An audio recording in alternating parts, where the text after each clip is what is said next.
Hey guys, this is just a video explaining the Blitzkrieg mod. For those of you who don't already know what the Blitzkrieg mod is, I'll do a quick overview and then I'll go into the specifics.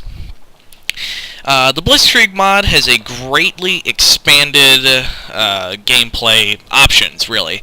You have more units to choose from, you have a greatly expanded command tree. It is also a realism mod, so your men take damage faster, and they also deal out damage better than what they used to be.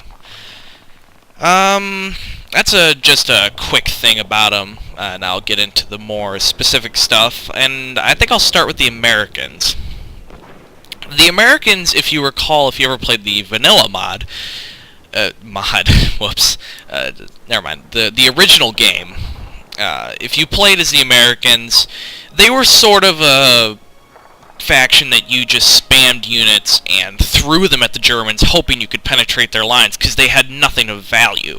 Their men died easily, their tanks were worthless. The only thing that a good friend of mine, Skirmisher Elite, who you will see me play with on Company of Heroes, the only thing he says that the Americans are good for are their anti-tank guns, which are very good. But in this game, they have made the Americans of some worth. Now, I already said this is a realism mod, so your troops take damage faster, but they also deal out damage faster. So your men will actually die faster than they did in regular Company of Heroes.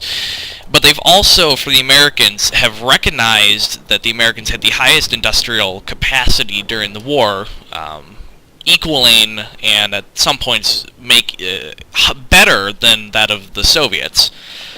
So they reflect that by making their vehicles much cheaper to produce.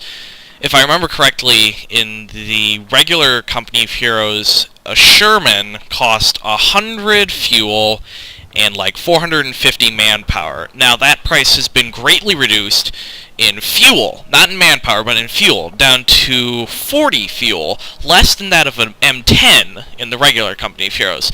The manpower has only dropped to 440. Now you can reduce this further by, under the armored command tree, you can select to reduce all Shermans down to 25% of what they originally... No, it reduces them by 25%, so then they are 70% of what they originally were.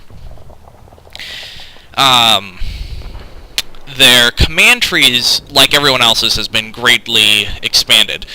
So, and they've also been more specific and specialized, because the command trees in the original Company of Heroes were more of a support kind of a thing. They did not dictate what you did.